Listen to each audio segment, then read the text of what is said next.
Meine Freunde, hola Madridistas, heute startet die WM so richtig. Heute starten die K.O.-Spiele mit einem Kanada gegen Südafrika. Und für dieses Video habe ich mir mal vorgenommen, die gesamten Sechzehntelfinale durchzutippen. Welche Mannschaft kommt weiter? Welche Mannschaft fliegt raus? Gibt es eine Überraschung? Und ich bin jetzt schon auf die Kommentare gespannt. Wer von euch geht mit mir? Wer sagt, nee Mario, da liegst du komplett falsch. Ich freue mich drauf. Dann unterhalten wir uns aber natürlich über Real Madrid, denn es ist offiziell, Dani Ceballos verlässt Real Madrid. Und er ist nicht der Einzige, denn es gibt auch ein Here We Go von einem Fabrizio Romano. Nico Paz wird Spieler von Como. Doch nicht so ganz. Was ich damit meine, erfahrt ihr in dem Video. Und zu guter Letzt brauche ich eure Hilfe. Mal wieder. Ich habe einen sehr interessanten Artikel gefunden über einen Thierry Henry,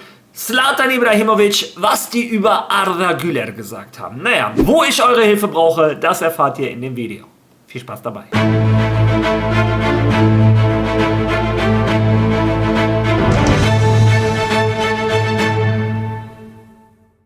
Ja, und lasst mich dieses Video erst einmal mit einem dicken Dankeschön starten. Gestern für das Video über meinen Vlog hier in Malaga, die Kommentare etc. Vielen Dank, meine Frau und ich haben uns sehr gefreut. Hier und da wird es demnächst wieder mal ein paar private Einblicke geben. Finde ich schön, dass es euch Spaß gemacht hat. Ansonsten könnt ihr mir auch gerne bei Instagram folgen. Da gibt es häufiger, Bilder etc. zu meinem privaten Leben hier in Malaga. Also wenn euch das interessiert. Aber Schluss damit, starten wir mit Marios WM-Ecke.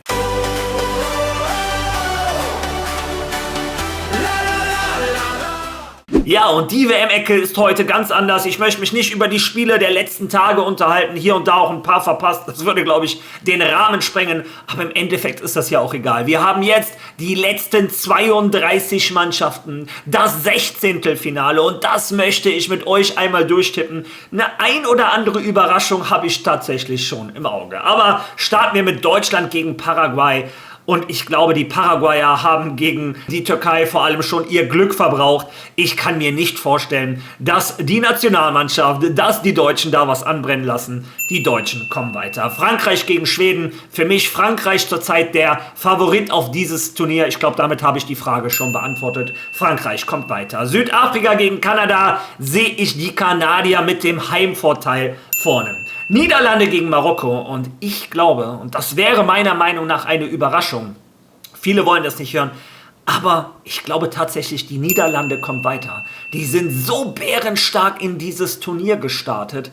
Naja, für mich ist eigentlich Marokko fußballerisch vielleicht der Favorit, aber mein erster Außenseiter-Tipp, auch wenn es ein kleinerer Außenseiter-Tipp, ich glaube, die Niederlande setzt sich durch. Portugal gegen Kroatien, machen wir es kurz, Cristiano Ronaldo ist im Achtelfinale der WM.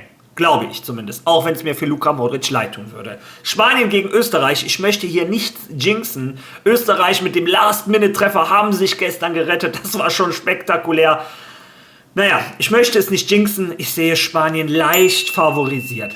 Dann USA gegen Bosnien. Die USA spielen zurzeit das bessere Turnier. Es kann allerdings zur Überraschung kommen, bin ich ganz ehrlich. Die sind so euphorisch in der Vorrunde. Naja, ich sag, USA setzt sich mit Hängen und Würgen durch. Vielleicht reden wir sogar über Elfmeterschießen, obwohl dann sehe ich Bosnien wieder vorne. Dann Belgien gegen Senegal. Und ich glaube, ist auch vielleicht eine kleine Überraschung. Ich sehe Senegal etwas vorne. Belgien hat die individuell vielleicht besseren Spieler. Vor allem Thibaut Courtois im Tor ist eine halbe Versicherung, Lebensversicherung. Aber Senegal spielt den attraktiveren Fußball. Sogar gegen Deutschland hätten sie meiner Meinung nach nicht verlieren müssen. Ich meine, haben sie auch erst durch ein Tor von Undaf in der 94. Aber wie gesagt, ich glaube, Senegal kommt weiter. Brasilien gegen Japan. Brasilien sehe ich zurzeit so sehr als Favorit, wie ich sie noch nie gesehen habe. In den letzten 4 Jahren habe ich gedacht, Brasilien niemals. Aber von Spiel zu Spiel gefallen sie mir mehr. Naja, ich glaube, Brasilien kommt weiter. Dann, das müsste Elfenbeinküste gegen Norwegen sein. Erling Haaland macht das Ding und kommt ins Achtelfinale. Dann Mexiko gegen Ecuador. Mexiko zurzeit eine der stärksten Mannschaften bei diesem Turnier. Heimvorteil setzen sich durch. England gegen Kongo sehe ich die Engländer mit Harry Kane, Jude Bellingham vorne. Argentinien gegen Kap Verde. Und die große Überraschung ist, dass Argentinien auf jeden Fall weiterkommt. Da gibt es keine Überraschung, bin ich mir sehr sicher. Australien gegen Ägypten finde ich ein sehr ausgeglichenes Spiel. Könnte tatsächlich auch ins Elfmeterschießen geben. Ich sag einfach mal, Ägypten kommt weiter. Dann die Schweiz gegen Algerien. Und das wird ein richtiges Kracherspiel. Beide Mannschaften attraktiv. Schön. Algerien hat mich gestern wieder überrascht, wie toll die spielen können. Trotzdem die Schweizer ein bisschen erfahrener. Deshalb sehe ich die Schweizer tatsächlich vorne. Und zu guter Letzt Kolumbien gegen Ghana. Ganz klar Kolumbien. Ghana auch toll, aber Kolumbien ist ein richtiger Brocken. Haben die gestern gegen Portugal auch gezeigt. Hätten meiner Meinung nach sogar gegen Portugal gewinnen können, müssen, Querstrich. Also meiner Meinung nach Kolumbien. Kommt weiter. Ja, das waren meine Tipps. Ich bin gespannt, ob Tipico Angst vor mir hat oder ob ihr mich alle auslacht. Lasst eure Meinung zu den Tipps bitte gerne in den Kommentaren. Kommen wir aber jetzt zu Real Madrid.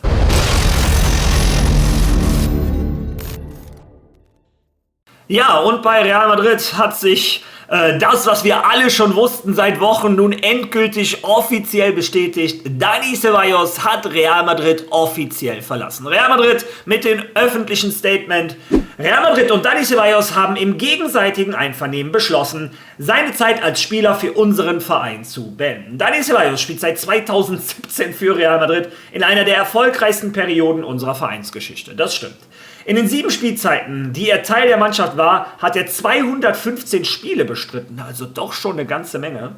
16 Titel gewonnen, 3-mal die Champions League, 4-mal die Clubweltmeisterschaft, 3 europäische Supercups, 2 spanische Meisterschaften, eine Copa del Rey und 3 spanische Supercups. Real Madrid dankt Dani Ceballos für seinen Einsatz und seine harte Arbeit während seiner Zeit im Verein und wünscht ihm und seiner Familie alles Gute für diesen neuen Lebensabschnitt. Real Madrid ist und bleibt sein Zuhause. Ja, versöhnende Worte, nette Worte von Real Madrid. Und im Großen und Ganzen, was will man über den Dani Ceballos sagen? Ich muss ganz ehrlich sagen, er kam zu einer Zeit nach Real Madrid, als das Mittelfeld Toni Kroos, Luka Modric und Casemiro waren. Ja, Bruder, was willst du da machen? Selbst ein Fede Valverde, als der zu der Zeit war, musste der sich damals ausleihen lassen nach Deportivo La Coruña. An den 3 war nun mal kein Weg vorbei. Und ich glaube, das hat Dani Ceballos auch eingesehen. Am Anfang gab es auch nie Ärger um Dani Ceballos. Im Gegenteil, wenn er gespielt hat, hat er alles gegeben, hat alles versucht. Ja, und das war so ein Rotationsspieler, wo ich gesagt hätte, ey, der macht nie, der sorgt nie für Unruhe. Wenn er spielt und mal nicht verletzt ist, dann gibt er Gas, hat gute Spiele gemacht. Ja, ich war sehr zufrieden mit Dani Ceballos. Aber ich glaube, Dani Ceballos war in den letzten Saisons frustriert, als er gesehen hat, ein Luka Modric geht, ein Kroos geht, ein Casemiro geht. Ja, und dann kommt ein Bellingham, dann kommt ein Valverde, dann kommt sogar ein Arda Güler etc. Dann kommen Jungs aus dem Nichts und überholen mich. Und ich glaube, das hat Dani Ceballos so ein bisschen frustriert. Das letzte Jahr, wo er seiner Meinung nach die Infos zu Dani Ceballos, Madrid kriegt keinen Cent für ihn, Madrid muss dafür sein Gehalt nicht zahlen. Als Madrid, mit einer Madrid-Fanbrille kannst du sagen, ja, gute Arbeit von Madrid. Meiner Meinung nach hat Madrid sich so ein bisschen erpressen lassen, aber Madrid, ja, was soll man machen? Wir haben 27 Spieler, dürfen nur 25 im Kader haben. Naja, Dani Ceballos ist mit seinem Willen durchgekommen, aber naja, meine Meinung, Real Madrid hat sich da ein bisschen weich kochen lassen.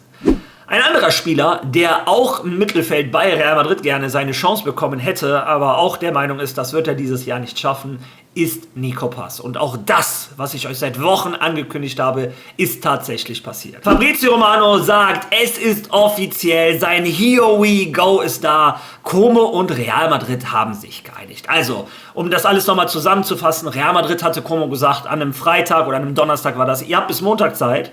Ihr könnt Nico Paz holen für 60 Millionen Euro. Wir hätten gerne eine Rückkaufsoption in Höhe von 80 Millionen Euro. Wenn ihr das nicht macht, ab Montag tun wir den auf den Markt und bei jedem anderen startet die Summe ab 70 Millionen oder mehr. Und Como hat irgendwann erkannt, so einen Spieler für 60 Millionen, das kriegst du nie wieder auf den Markt. Und auch wenn Madrid nächstes Jahr die Rückkaufsoption hat, Como musste diesen Deal eingehen. Die brauchen Nico Paz einfach in der Champions League. Aus dem AS kommt übrigens schon die Information von José Félix Díaz, dass Real Madrid Stand heute zu 100% davon ausgeht, dass nächstes Jahr diese Rückkaufsoption gezogen wird und Nico Paz nächste Saison Spieler von Real Madrid wird. Das ist die Information vom AS. Und meine Meinung zu diesem finanziellen Trick, formuliere ich es mal so, es ist unter den gegebenen Umständen das Beste, was Real Madrid machen konnte. Du kriegst 60 Millionen Euro in die Kassen. Das brauchst du. Du revolutionierst gerade deinen Kader. Du möchtest noch ein, zwei große Verpflichtungen machen. Real Madrid ist nun mal keine Ölmannschaft. Real Madrid muss auch Geld generieren, um Geld wieder ausgeben zu können.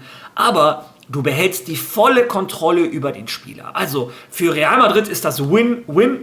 Como hat den Spieler, den sie haben wollen, für 60 Millionen. Ein Spieler dieser Qualität für 60 Millionen findest du sonst nirgends auf dem Markt. Also auch für Como ist das eine gute, gelungene Aktion gewesen. Natürlich hätten sie gerne diese 60 Millionen behalten und anders investiert, aber ich habe es gestern schon gesagt, auch Real Madrid ist nicht die UNICEF und muss nach ihren eigenen Interessen gucken. Ich drücke Nico Paz weiterhin die Daumen, der soll die Serie A zerschießen, der soll in der Champions League erfolgreich sein und dann nächstes Jahr zurück zu Real Madrid mit mehr reellen Chancen um einen Platz bei Real Madrid kämpfen. Ja, und jetzt kommen wir zu einer Aussage, wo ich mit mir gekämpft habe. Soll ich die mit euch teilen oder nicht? Denn ich habe sie auf X bei Rising Stars entdeckt. Und Rising Stars sind eigentlich relativ zuverlässig, auch wenn es in den letzten Wochen hier und da nicht mehr ganz so war.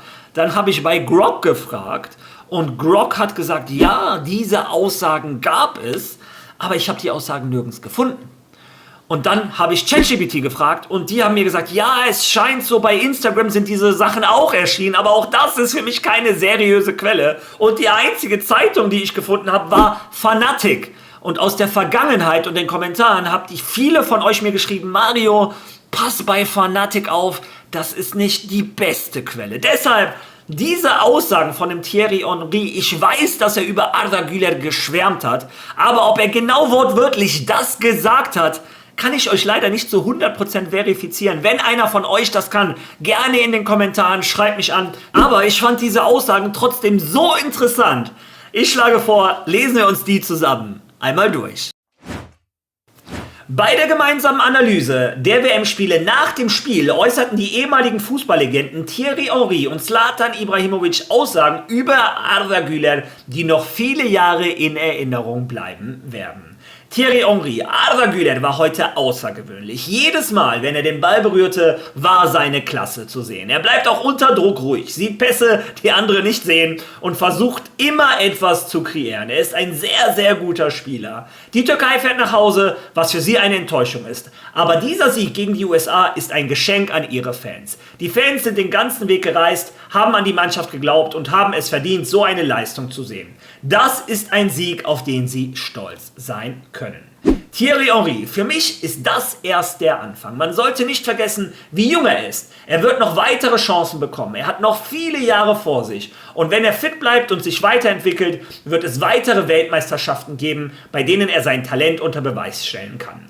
Manchmal laufen Turniere als Team nicht so, wie man es sich wünscht, aber die Leistung einzelner Spieler können viel über die Zukunft eines Spielers aussagen. Arda hat heute Charakter, Selbstvertrauen und Klasse gezeigt. Er kann diese Weltmeisterschaft erhobenen Hauptes verlassen, denn seine Zukunft sieht unglaublich vielversprechend aus. Dann wurde er gefragt, wenn du ein Team aufbauen müsstest um einen Mittelfeldspieler, weil du ja auch ein großer Pedri-Fan bist. Wen würdest du nehmen? Pedri oder Arda Güler? Frage, also mit dem Team? Pedri ist ein Ausnahmespieler. Er kontrolliert das Spieltempo und weiß genau, wann er beschleunigen und wann er etwas verlangsamen muss. Doch nach Ardas Leistungen der letzten Wochen entscheide ich mich für ihn. Er kreiert nicht nur Chancen, er entscheidet Spiele. Jedes Mal, wenn er den Ball berührt, hat man das Gefühl, dass etwas Großartiges passieren wird. Solch einen Charakter in seinem Alter zu haben, ist äußerst selten. Zlatan Ibrahimovic haut noch einen drauf. Henry versucht diplomatisch zu sein. Für mich ist das überflüssig. Ich wähle Arda ohne zu zögern. Pedri lässt Fußball schön aussehen. Arda hingegen lässt die Gegner leiden. Der eine kontrolliert das Spiel, der andere verändert den Spielverlauf. Wenn ich ein Finale gewinnen will, wähle ich den Spieler, der den Mut hat, das Spiel im Alleingang zu entscheiden. Zlatan mag Spieler, die am Ball selbstbewusst auftreten und Arda hat diese Qualität. Ja, und wie gesagt, ich wünschte, ich hätte dieses Interview gefunden. Ich hätte es genossen. Aber ich sehe den Inhalt so oder so. Ob ihn am Ende ein Zlatan Ibrahimovic und Thierry Henry wortwörtlich so gesagt haben oder ein Fanatic die Wörter so ein bisschen gedreht haben, wie die das wollen. Im Endeffekt hat ja ein Henry recht. Es ist ja genau das, was ich gesagt habe. Ein Arda hat noch sehr, sehr viele WMs vor sich. Was der in seinem Alter an Reife beweist, an Qualität, an Ruhe am Ball. Ja, in dem Alter ist das einmalig zurzeit auf der Welt. Und ich möchte jetzt nicht einen Pedri mit einem Arda vergleichen. Ich habe eine Madrid-Brille. Natürlich gefällt mir ein Arda besser. Aber trotz alledem, der Inhalt ist ja der richtige. Ja, und dass ein Zlatan Ibrahimovic selbstbewusste Spieler mag, ich glaube, das wundert keinen von uns. Und es ist auch tatsächlich so, ein Arda ist im letzten Drittel viel gefährlicher, jetzt vergleiche ich ihn ja doch, als ein Pedri. Ein Pedri ist eher ein Spielgestalter, eher so ein Sechser, Ball von rechts nach links. Ein Arda versucht immer Chancen zu kreieren. Und ja, er ist dabei erfolgreich, der Beste der Welt in der letzten Saison. Ist ja alles kein Zufall. Ja, wie dem auch sei, mir haben diese Aussagen ein Lächeln ins Gesicht getrieben. Ich hoffe, auch den Türken, die noch ein bisschen enttäuscht sind von der WM, bringen solche Aussagen ein Lächeln ins Gesicht. Ich bin gespannt. Helft mir bitte mit der Quelle. Wenn ihr die findet, lasst das in den Kommentaren. Ansonsten unterstützt dieses Video bitte mit einem Like, teilen, hypen und ein Follow, wer das noch nicht gemacht hat. Lasst auch gerne eure Sechzehntel-Tipps, Sechzehntel-Finaltipps. Ich bin gespannt und lese mir alle durch. Also, wir sehen uns morgen wieder. Bis dahin. À la Marie!